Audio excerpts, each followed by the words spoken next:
Hi, I'm Dr. Eric Westman, and this is the Keto Made Simple podcast.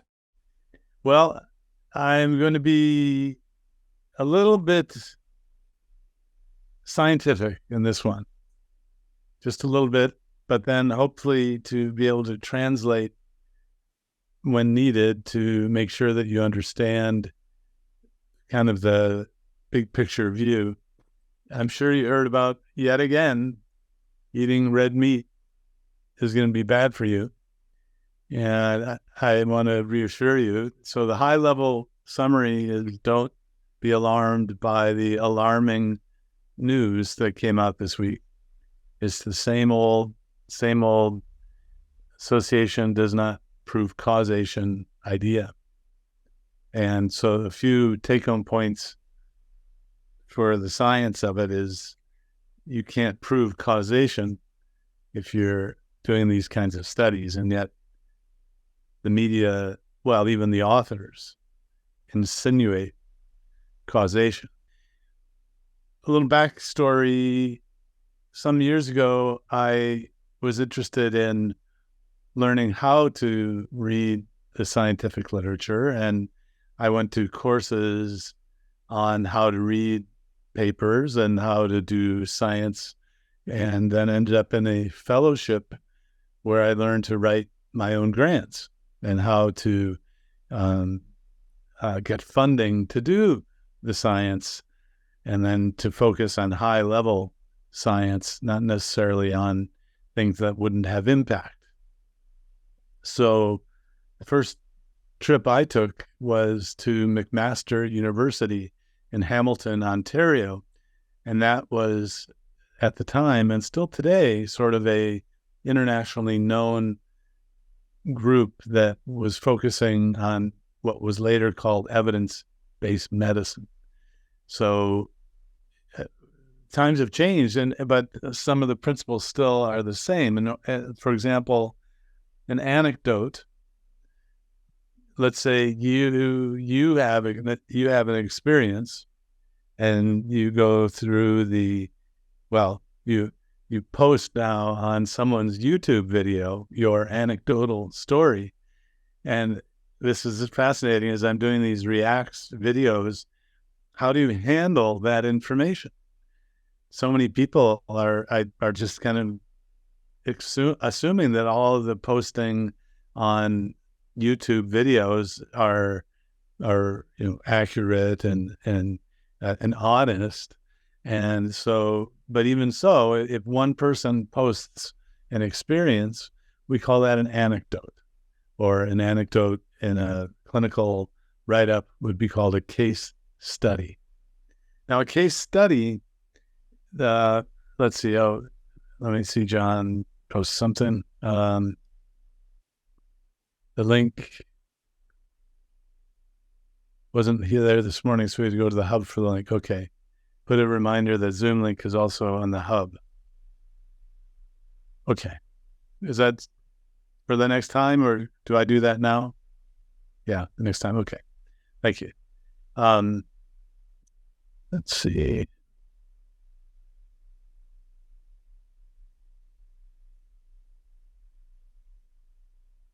So, if you have an anecdote, most people, and I've gone through an era of medicine where people would just say, oh, that's anecdotal medicine. And even in some areas they don't pronounce it right, they call it anecdotal medicine, which is kind of funny.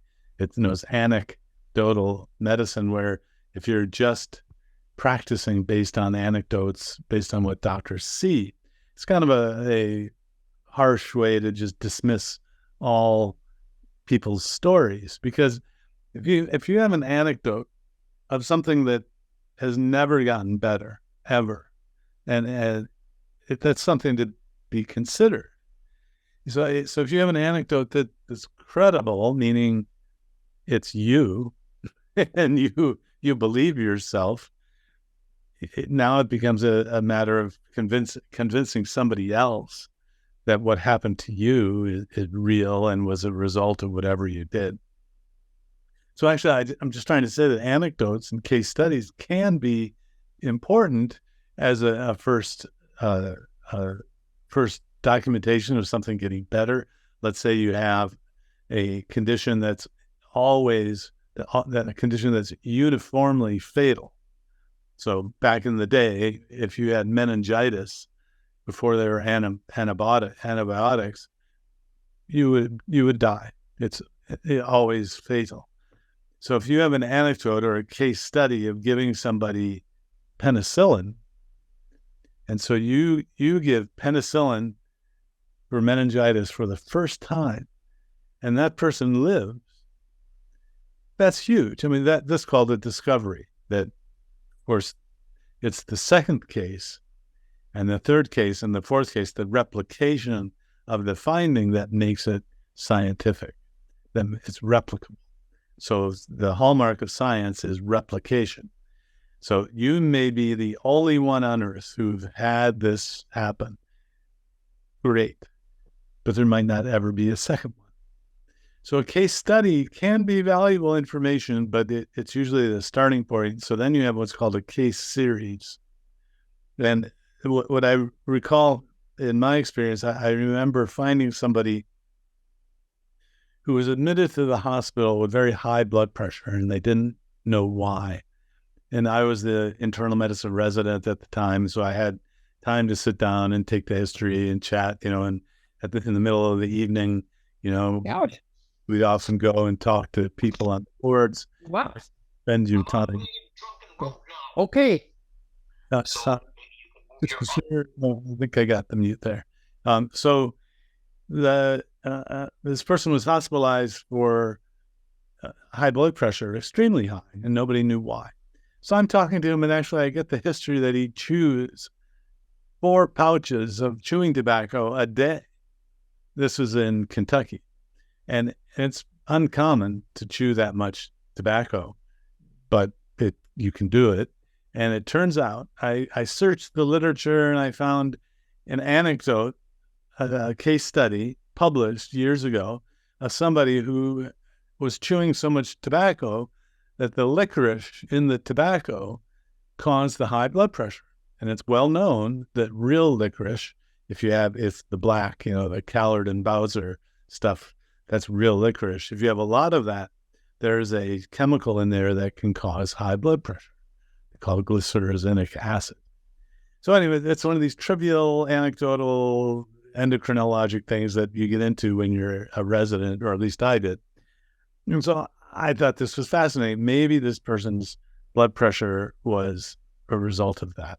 And I tracked down the author of that paper who wrote the case study some years ago. He was somewhere in Texas, a professor, and found his name and number. And I called him, and I remember, is it possible that this is what happened? And it was kind of an old professor that I just remember that he said, well, of course it's possible.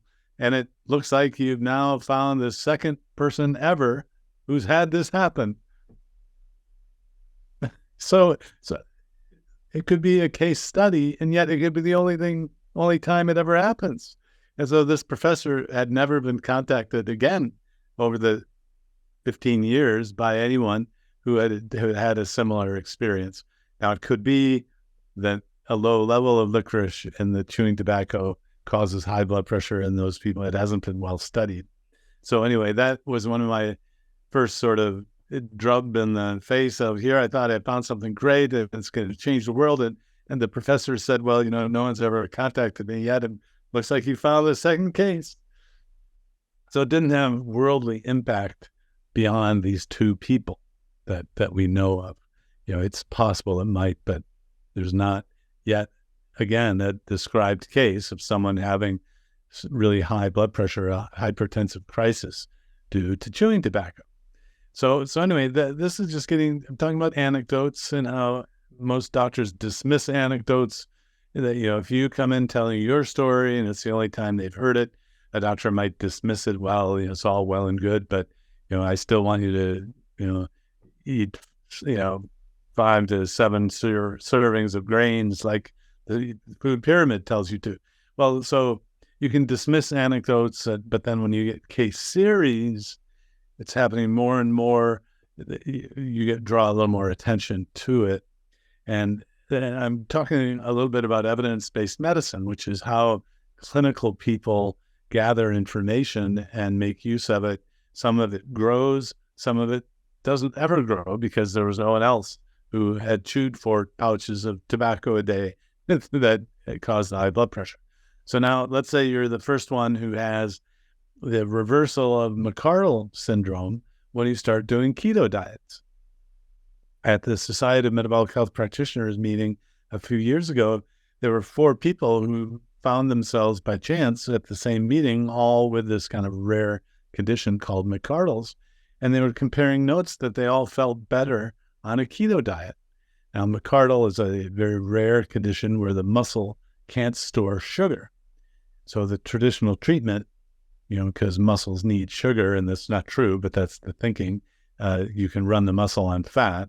But so if muscles need sugar, what they would do is they would wake up children with McArdle in the middle of the night and feed them sugar. They even developed resistant starches that would be digested all day to keep the sugar up for the muscles. But the end result is that people still didn't feel well. And it's so significant. The stories I heard is that you might be just walking down the street in town, and every 50 yards or so, you had to stop because your muscles were exhausted, were so tired. So what you do is you pretend to window shop a little bit. You pretend to tie your shoes. You really didn't have to, so you untie it and tie it. But you didn't want anyone else to know that you were exhausted. And it often takes a while to be diagnosed because this is the body you were given, and that's your experience of life. You may not know that it's not normal. You might just think everyone has that sort of experience. So these 4 people, so I know that it's a big hurdle now to go from 1 case to 2 cases to 3 cases, to have 4 cases of this happening at a meeting of keto dieters. I asked Stacy Reason to write up this group, write up their experiences, and I helped them publish a paper in the peer-reviewed literature. So we went through that process. Still, it's only 4 anecdotes. And it turns out that has turned the heads of the international researchers on McArdle. And there are now studies going on with good funding to actually assess whether this can be extrapolated to lots and lots of different people. Now, it also happened with the advent of the internet. Stacy developed a Facebook group, or no, it was not Facebook, but anyway, some social media site where they could all band together. And she started getting people, even with this uncommon disease, to come together. And so she had a couple thousand people in this group. So she did a survey of these people, and 200 people responded. And the results were very similar. I was eating carbs.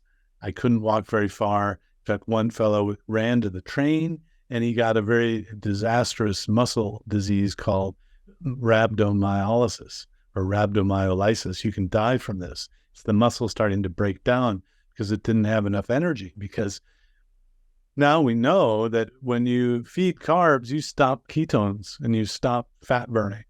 And so if you're stuffing sugar into the muscle cell, you're stopping the fat from being burned in the muscle cell. So what these people were doing was a very simple change in fuel for their muscle. As they stopped eating carbs, the fatty acids and the ketones could be burned by the muscle.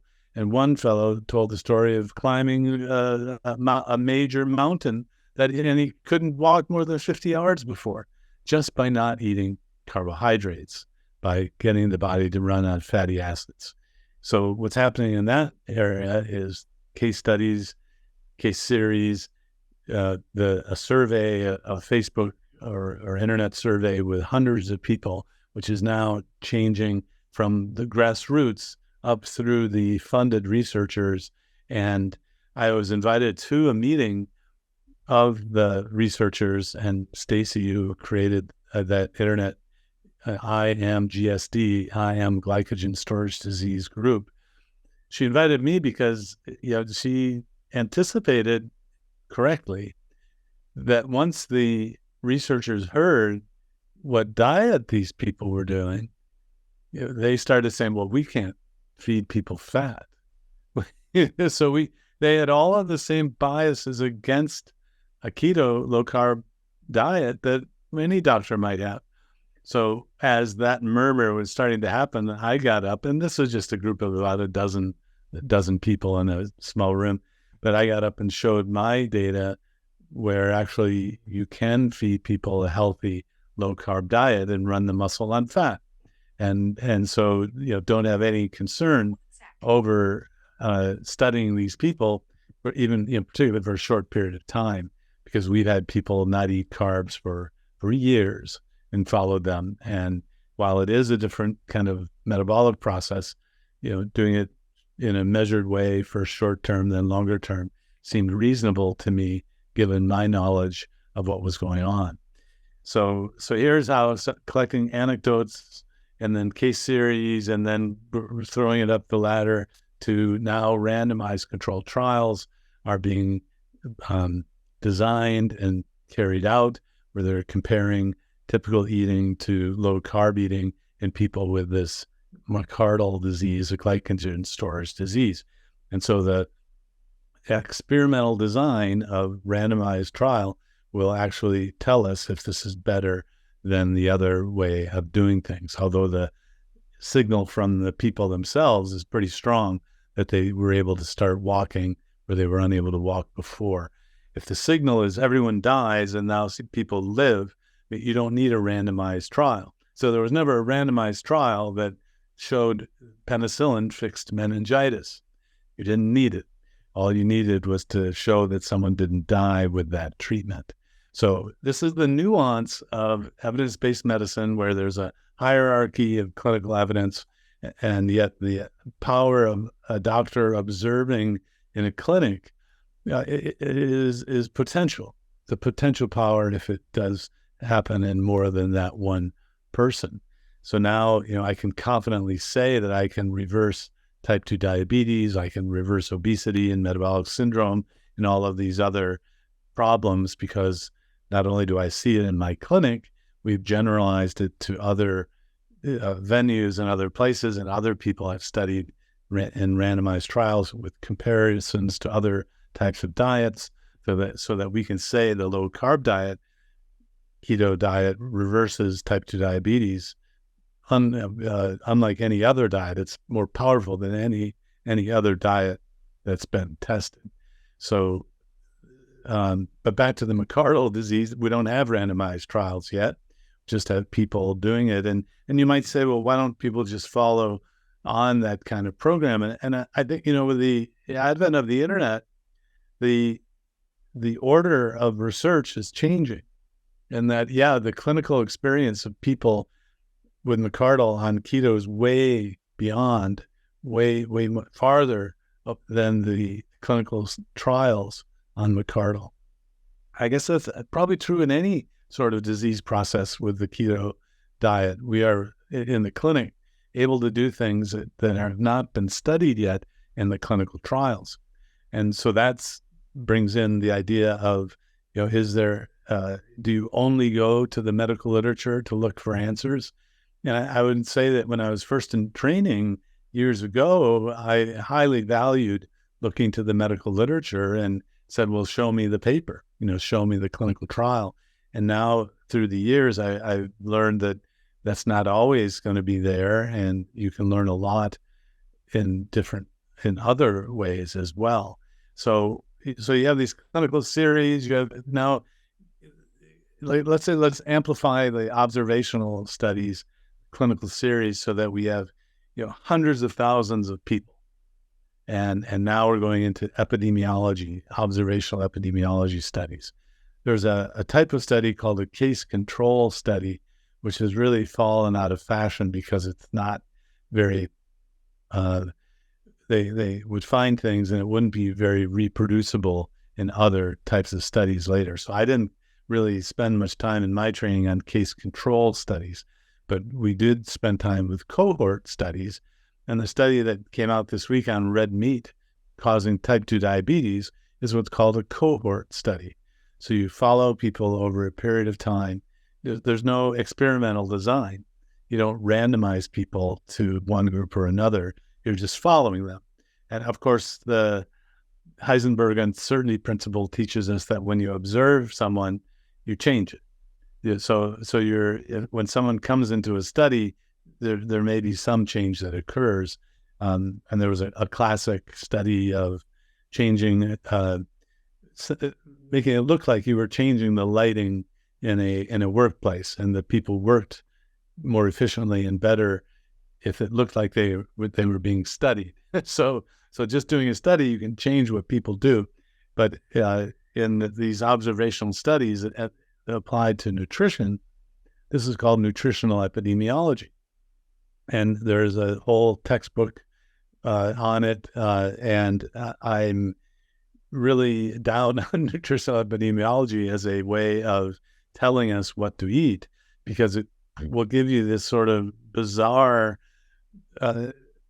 finding that eating meat causes or is related to, remember, it's just an association, eating meat is associated with type 2 diabetes. Now, how many of you have a glucose monitor? How many of you have ever looked at your blood glucose after eating red meat? It doesn't change. And in fact, the best other sort of way to know if red meat causes diabetes would be to study the carnivore people who follow a carnivore diet, only eating red meat. What happens to their blood glucose? Well, it doesn't go up. So the physiology, this is kind of the other strange thing that's happened. The epidemiologists often aren't clinical physicians, or they may have gone through MD training, but they really didn't get a good grounding in clinical care. And so they could come up with the darndest rationalizations for why a food that doesn't raise the blood glucose, because diabetes is a problem of the blood glucose going up, come up with a rationalization or mechanism that's so convoluted, but it makes sense to them. So the convoluted mechanism that the plant-based folks have come up with is that it's a saturated fat buildup in the pancreas that causes the insulin not be able to work well, and that causes insulin resistance, and then that causes diabetes. And it's the saturated fat in the meat that causes that saturated fat in the pancreas. It's a convoluted kind of argument, and there's really no evidence that it's just the meat that's doing it. In fact, I wanted to pull out a great review of this article and reviews in general. The Zoe Harcomb, if you don't know Zoe, it's ZoeHarcomb. I guess I can type that in. Zoe Harcomb's website.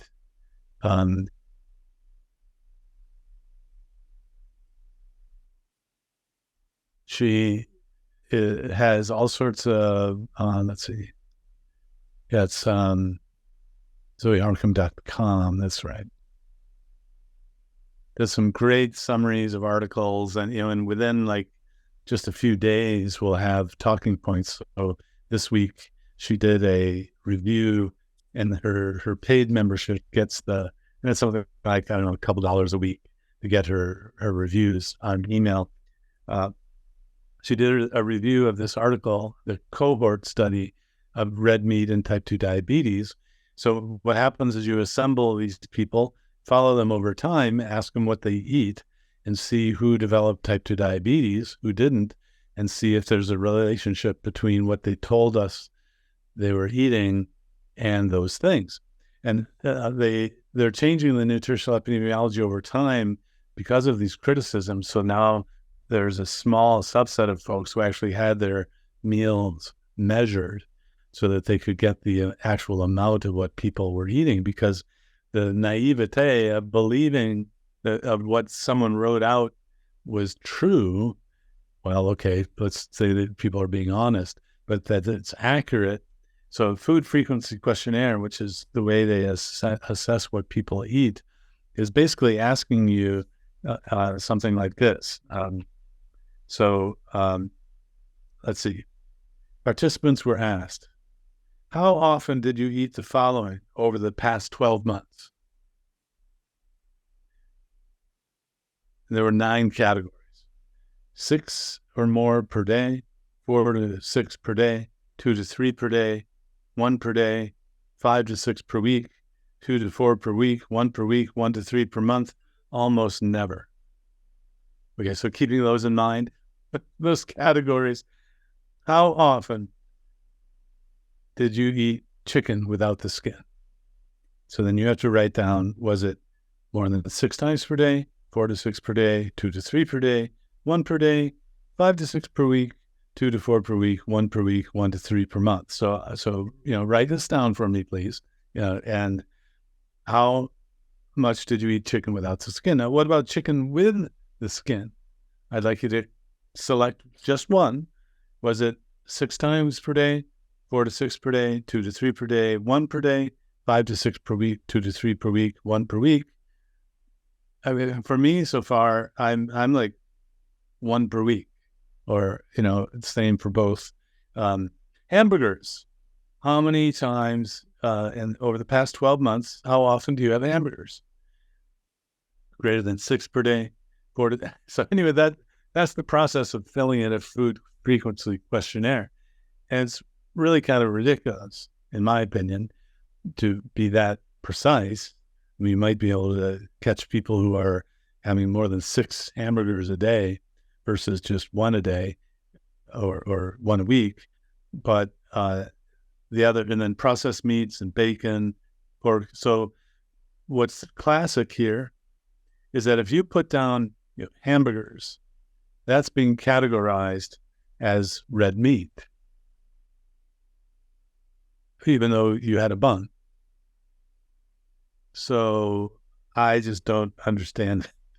So the definition of red meat includes sandwiches and lasagna. Now, there's an old saying that if you do find a difference if you don't measure things well, so it's called biasing toward the null. So if you don't really discriminate well, you don't have great accuracy, you're probably not going to find much going on. If you do find something, it may or may not be important. Here is what is going to be the ending. Spoiler alert. So over time, though, the serving size has also changed in different studies that they were putting together. And then the probably the most important, so there are at least 12 different things that Zoe came up with. I think some are more important than others. The classic confounding problem, meaning there's something else going on that explains this relationship. So it's called the healthy person bias, or the healthy person confounder. You can compare the people then who had type 2 diabetes to those who didn't for all these other different factors.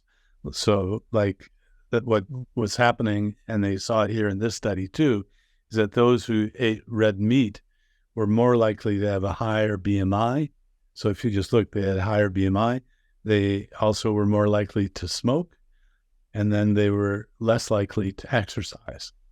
So these kinds of differences are seen frequently in red meat studies. I think even not just red meat with type 2 diabetes, but also red meat with cardiovascular disease, heart disease, that sort of thing.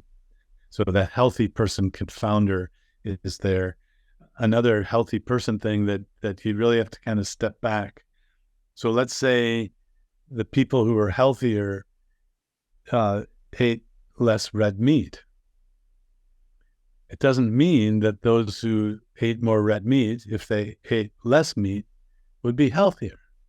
So there may be a selection of the tendency toward getting a disease so just because you find this correlation, it doesn't mean that if you eat like a healthy person, that's going to make you healthier.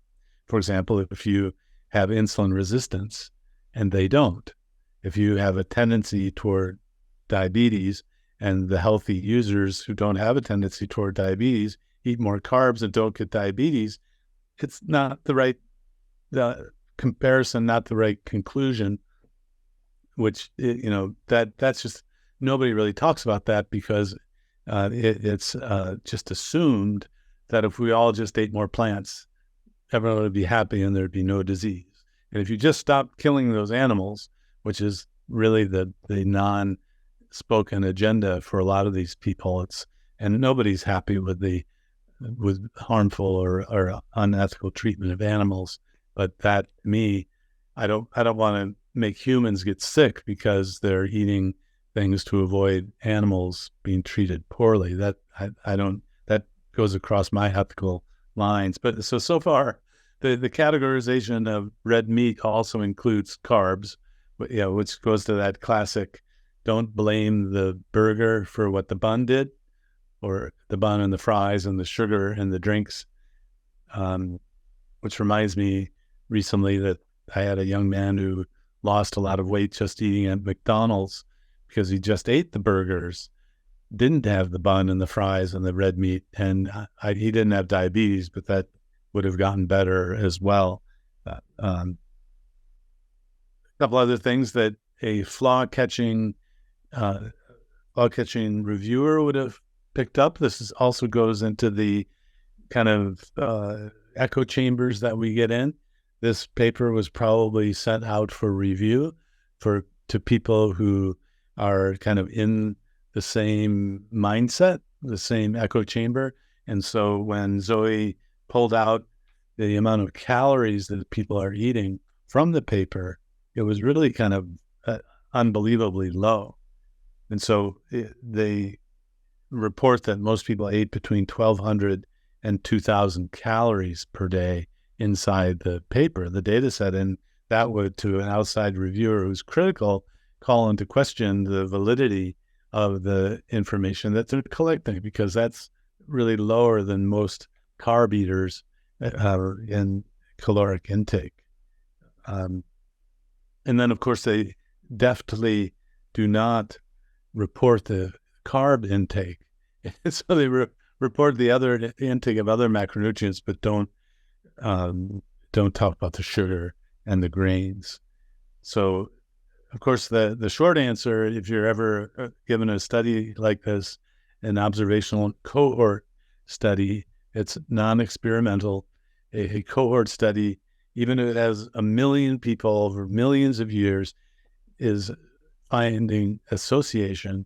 And association does not mean causation. And it's to the point that I've been reviewing some of these other, some of the vegan people who are anti-keto without knowing anything about keto. So if you want to know about keto, talk to a keto expert. If you want to know about vegan diets, talk to a vegan expert. Let's just make that clear. They don't necessarily know about other types of diets. That's okay. But they roll their eyes and say, those keto people, that's kind of funny. I mean, I'm eating a keto diet. I'm not a keto person. But the saying that we say all the time is, association is not causation. And they roll their eyes like, we can't say anything different. Well, but it's true. So you can't prove causation until you turn the question into a prospective question, and then you're actually doing an experiment, ideally randomizing people, but some sort of prospective study. The other thing that happens in clinical trials is the reporting tends to be just much tighter, so that you wouldn't just ask someone what they're eating. You'd collect that information somehow with a food diary, or you go home, make them measure out everything, that sort of thing. And Jeff Volek in the keto low-carb world at Ohio State has done many, many studies where they actually put the food together and send it home with people to make sure they're eating what they're saying they're eating, and eating the kind of macronutrient profile that they want them to eat. And so those studies can actually look at experimental questions and prove causation, where a cohort study like this, even though it has hundreds of thousands of people and it's from Harvard, can't prove causation. In preparation for this, I went to that crowdsourced or peer knowledge base Wikipedia, And I was reading Wikipedia just to see what's kind of new, and I want to verify this. In there, Wikipedia says there's actually a legal standard that that epidemiology cannot be introduced into the courtroom as evidence, which brings up that interesting question of why would a doctor tell you to do something, even if it's a PhD doctor, that doesn't have the level of certainty that you would require or expect for a courtroom for causation. So I want to verify this, but it had a legal reference where epidemiology studies aren't allowed as evidence in the courts. That should be, drop the mic. Let's not, worry about this anymore. If you can't really prove to the level of a courtroom, I would think that science requires a higher level of evidence than humans sitting in a jury trial, that sort of thing. That can often go awry, but that actually gave me a little more confidence in our legal system that they're able to discern, or they've been advised by people who are able to discern evidence that is actually proof and evidence that's just hypothesis making. So there's also a phrase in the research world, evidence-based world, that something is hypothesis generating, meaning you can't prove anything from it. So this red meat study would be hypothesis generating. It's not hypothesis testing. So you have to differentiate those two things. And the experimentalist, the one, or the credible anecdote of everyone always dies and you give penicillin and there's the meningitis goes away and they're alive, or pneumonia was another one that was just overnight fixed with penicillin. You didn't need randomized trials for that because of that certain circumstance. But for something like this, that has so many other confounders, the healthy user bias, the idea that they're measuring the burger and the bun together, but calling it red meat, it really is almost laughable. In fact, I've asked Zoe, because this is such a scholarly piece, to put it into a publication. And I would help her with that so that we could, publish the rebuttals to nutritional epidemiology that get out there. So that, for example, a reporter could quickly find, well, there's another group that actually says that this is not worth, getting upset about. So just getting back to some of the classic things that Zoe mentions here, the reported caloric intake was way too low. The relative versus absolute risk. If you've been following David Diamond at University of South Florida, Tampa, David Diamond's kind of made his name recently to try to call out how drug companies have used and manipulated statistics to show that a relative risk can be really high. You have a 50% reduction in whatever it is, but the absolute risk is 1 in 100. So you have a 50% reduction from 1 in 100 to 0.5 in 100, so that the clinical relevance or the absolute risk is really small. But when you call it a relative risk, it looks really big. And that's what they did in this paper as well. So that Zoe actually calculated out the absolute risk, which was like 0.36%. So that's, 36 in 1,000. 10,000. And then the risk goes from 0.36 down to 0.32. So that the absolute risk change was very, very small, not really clinically relevant. And then what's classic is to have all of these different numbers of people. No, if you have something that really works, all you need is one person. So let's go to my first patient who I took carbs away from 25 years ago. And I had to call a doctor who had done it before and she helped me understand what to do and said, yeah, that sounds good. You'll be fine. Basically was treating me more than the patient, took away the carbs, gave the person meat, and reversed their type 2 diabetes in one patient. So it's almost 100% based on the Virta Health studies. If you really get people to follow keto level carb restriction, they had, even in their hands with people away from their offices, it's in a study, they could get almost everyone to have reversal of their diabetes and come off insulin. And so if you need hundreds of thousands of people in a cohort study to see a difference that's this small, this is not clinically relevant. So then the researchers will typically toggle back to, well, but the statistics were statistically significant. That's okay. So the people who take the research classes like me learn pretty quickly that there's a difference between statistical significance and clinical significance. So if someone's only talking about the p-values and the 95% confidence limits and look how great the statistics are, and they don't tell you the absolute value of how big the change was, you're not getting the entire picture. So that's another pearl that was found in, this paper could actually be used as how not to do causation research. Yeah. And that's, it's almost laughable, but this is an empire, a factory of research that's being done using this methodology, I'm afraid.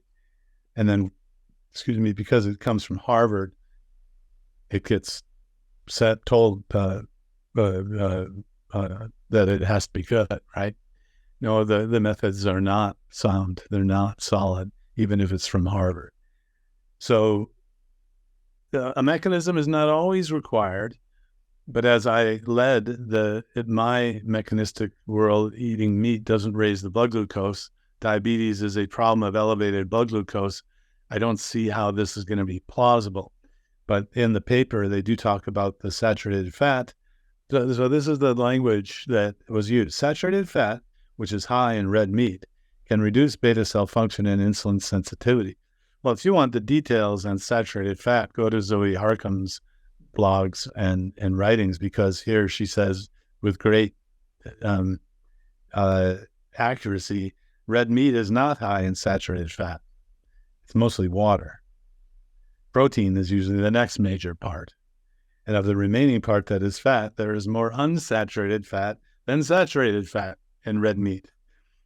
The main fat in meat is invariably monounsaturated fat, not the saturated fat. So dairy products are the only food group that have more saturated fat than unsaturated fat. If saturated fat was the mechanism and what they were thinking about, then they should have studied dairy products. So red meat and the saturated fat hypothesis goes way back to using the saturated fat and fat in the food hypothesis, goes way back to Hansel Keys and those epidemiology or observational kinds of studies. Using today's scrutiny toward science, those just don't hold up anymore. And even Hansel Keys himself kind of gave up on that idea by the time he was an older professor.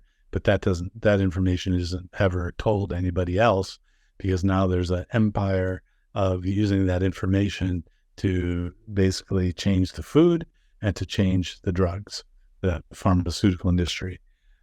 So the idea of this kind of rebuttal or review of a paper is that even the mechanisms that they came up with are not really sound.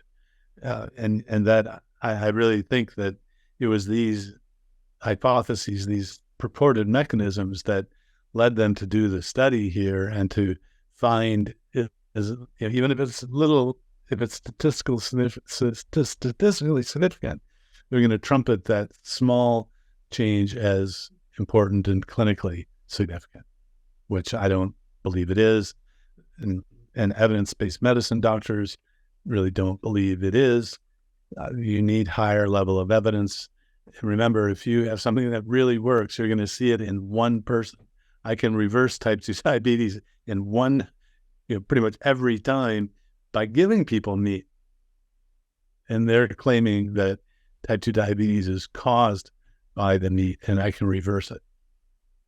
Now, in their defense, Dr. Willett, who I've met, and he created nutritional epidemiology. I'm afraid it really shouldn't have the influence that it does, but he doesn't really know about keto diets. So in their defense, maybe if they knew what these diets could do, they would start changing their suspicion and changing the way they look at things. McMaster University, I mentioned them years ago. I did some coursework there in 1980 before it was called evidence-based medicine. I drove up from Kentucky where I was a resident and a chief resident. And McMaster now has its own nutritional epidemiology study going on. It's called the PURE study. And what I'd like to do is review that at another time, but the results are different. In fact, they're not finding that saturated fat is bad. They're finding that carbs are bad. And so I'm torn because do you use the weak evidence that supports your hypothesis, or do you call it all hypothesis generating work? But it's interesting to see. I'll bet that the newer methodology separates out the carbs and the fats a little better than saying if you had a hamburger, you count that as fat, because there's more to it than just the fat. So maybe the way they're measuring things is a little more up to modern standards. For heaven's sakes, people come into my office using MyFitnessPal or Carb Manager, or I don't want you to use those things, but an individual can know exactly their macronutrient intake, and to not be using those in these kind of nutritional epidemiology studies is just so way behind time. But of course, you could only use that going forward from now. Can't ask people 20 years ago to fill in their information in an app. So Zoe Harcum, zoeharcum.com. I highly recommend joining her paid membership because you get the emails. And I've met her a few times. We were at a meeting together at extended time in Israel. We actually had a day trip I went up to from Tel Aviv to Jerusalem with them. Can you imagine? I spent the day with Zoe Harcum, with Gary Taubes, and with David Unwin and Jen Unwin, and we all were in the same van, and Steve Finney as well. So yeah, just those opportunities I cherish. Now, of course, we aren't able to do that so frequently, and probably never have that group together for a couple hours where we're just kind of chatting. I was learning that Steve Finney was learning about these new ketones that were actually found in a wholly different place on Earth. Anyway, so he's off in another sphere. Gary Taubes, of course, is trying to convince people that it's the public health reality of things. And then, of course, David Unwin and Jen Unwin, if you've never heard them speak, are just classically great clinical people from the UK using this and publishing papers about their work as well. But so Zoe ends up with, if you really want to see the effect of red meat and diabetes, why don't you examine carnivores? She wrote that here. Sean Baker, who's one of the leading carnivore doctors, consumes 24 85-gram portions of meat daily, and he will have no concern about type 2 diabetes, nor should he. So that was how she closed off the blog.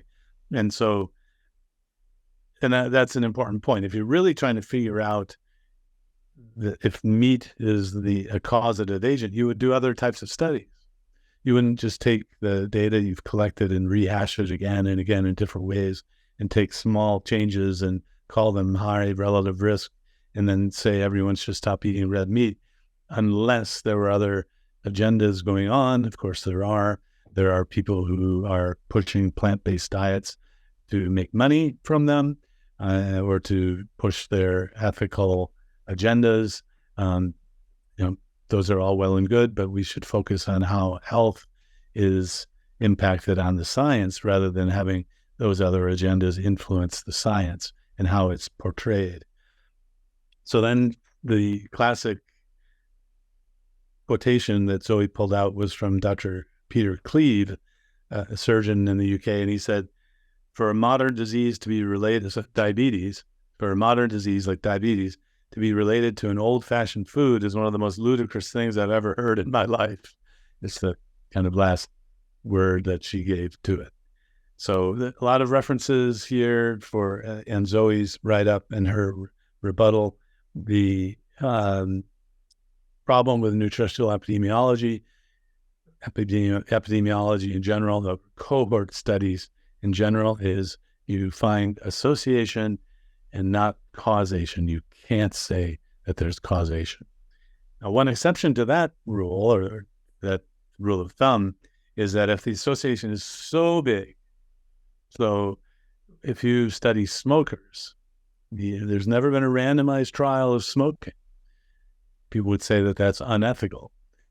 Now, that people wouldn't have said that in the 1960s. Do you remember when the airplane would go up and they'd go ding? Now you can smoke, and the waft of smoke would come from the smoking section in the airplane. So back then you could probably do a randomized trial. Now you couldn't.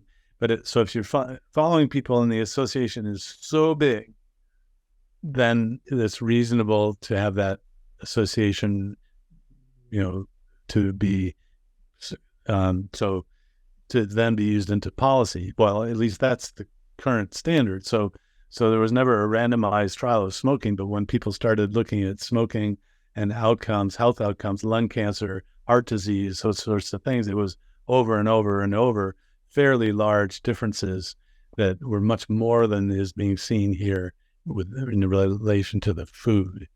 So the magnitude of the effect is really important to look at.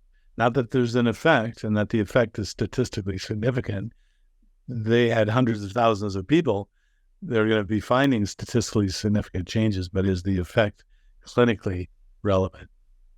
I'm reminded that I helped to examine clinical trials for drugs, and the classic treatment for a clot buster drug for when you were having a heart attack was being compared to another treatment for a heart attack. And they wanted to find the difference between 6% and 8% difference in the outcomes. So they had to have 40,000 people in their clinical trials to be able to find this very small difference. And you might even ask, is it worth the extra thousands of dollars to get that 1% reduction in the outcome? So the more people you need in a clinical trial or in a cohort study to find an effect shows that, it shows that the more people you need, the less relevant or the less powerful the association generally is. We could do clinical trials of smoking cessation drugs and find the difference between 40% and 20%, which is a pretty big difference, absolute risk, with just 160 people in the clinical trial, 80 per group. When I did the designing of the study of type 2 diabetes with the low-carb diet, and we compared it to the low-glycemic diet, we only needed 50 people in the total sample size, 25 per group, because the difference in diabetes reduction, glycemic control was so big. The keto group, low-carb, we called it low-carb ketogenic diet, LCKD, that had such a big effect that it only took 50 people to have statistical and clinical significance between the two groups. So the more powerful your treatment is, the fewer people you need. So I'm going all the way, starting with anecdotes and case studies, and I think there are what are called credible anecdotes. People give me anecdotes at meetings all the time. They come up to me, they talk to me. There was a recent person who came up and said he reversed his heart disease. And I said, I'd love to write that up in a paper. show me. And, oh yeah, I have that data. And well, show me, send me, here's my number, show me the information. I'll help you write it up. Turns out, and then I said, are you selling anything? And he said, yes, he is selling products so that you won't get heart disease. And I'm like, well, okay, that means you really need to send me your information. And I kind of erased that anecdote from my mind because there was a different agenda. And he didn't pony up the information to really prove that it was happening for him. So, this is interesting, huh? I mean, it's why there's so much confusion in the medical world. There's a whole nother sidebar of the media is not trained to tell the wheat from the chaff, to know. They're not trained in evidence-based medicine. We've tried to train people, and being president of the Obesity Medicine Association, we try to get people to know that this is a good study and that's a bad study, but that's really difficult to do. And some research is out there not so that humans should hear it, it's so that it'll get more money, get more funding. And so the evidence-based medicine that I'm talking about, we don't really even worry about animal studies. I mean, those are hypothesis generating. Then you do them in humans and see if it's the same.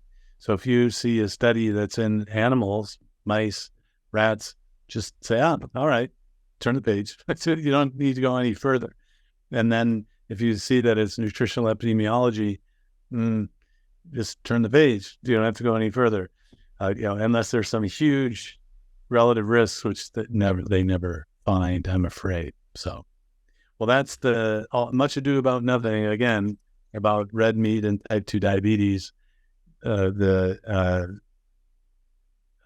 idea that you wouldn't at least talk about carbs in the paper, again, is just like the single-minded focus on one element without really taking the bigger picture view. Well, that's what I wanted to talk about tonight, whether you wanted to hear it or not. I think I'm sorry that some of you really want to hear this. Some of you just want to hear the punchline. Don't worry about it. It's kind of like me going to the mechanic now. The cars are all different. And I just say, hey, did you fix it? How much does it cost? And when do I need to bring it back? And when Kevin starts going into, and we did this with this part of the car, and we had to, I'm like, no, I understand. You took care of it. That's fine. So if you want to, just tell me, look, that's okay. You don't have to tell me all this details. Just say, tell me not to worry about this paper. Don't worry about this paper is the bottom line.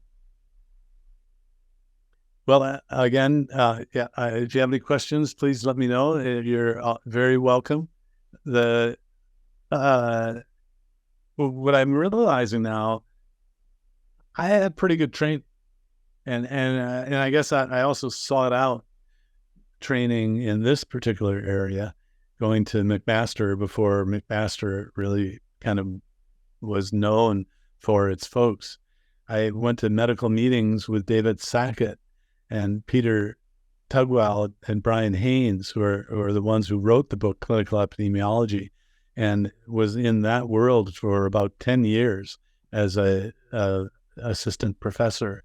And so when you're talking to most doctors, they don't understand the science of it, or they might just toggle into, well, you need a randomized trial.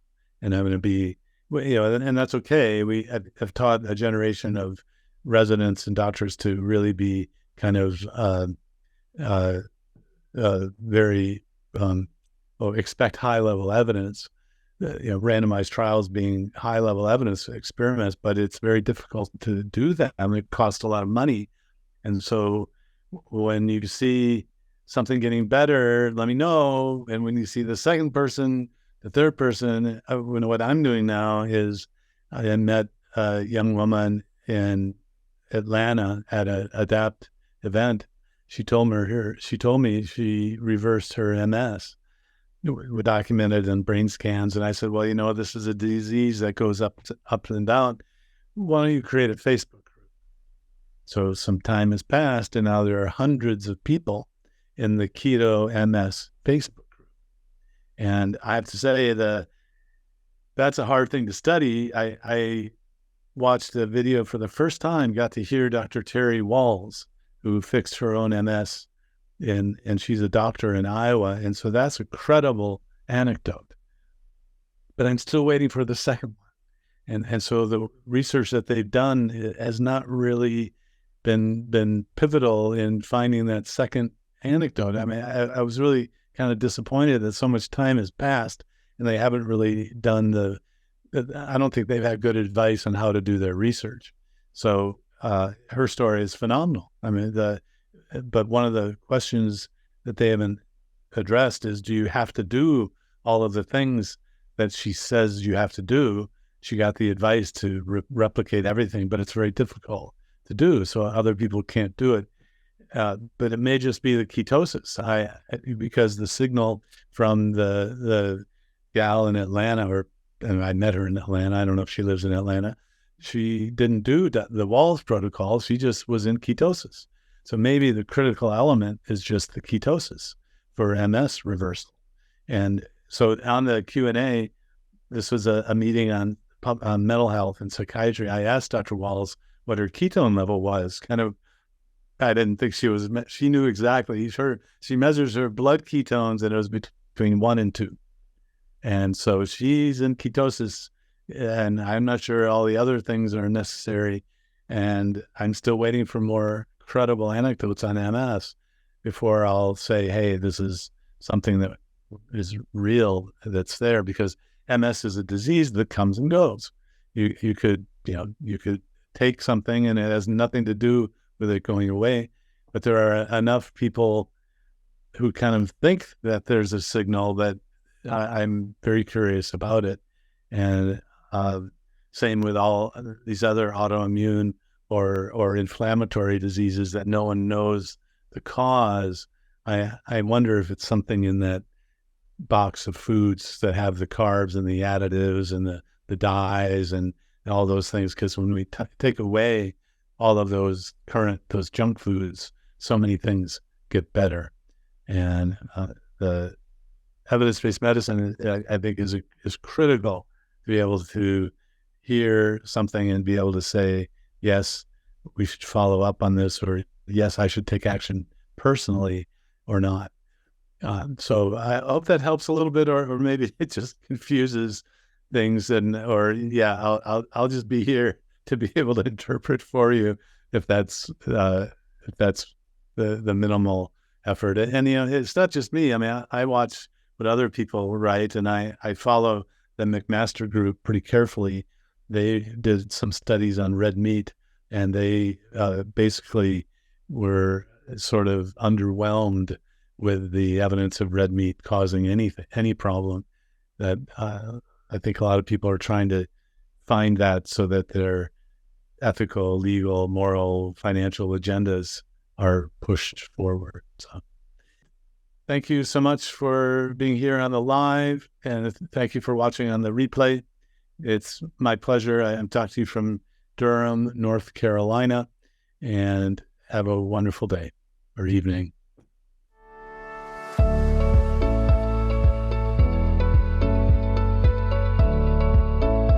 If you enjoyed this video, be sure to like, subscribe, and hit the notification bell, and check out adaptyourlifeacademy.com.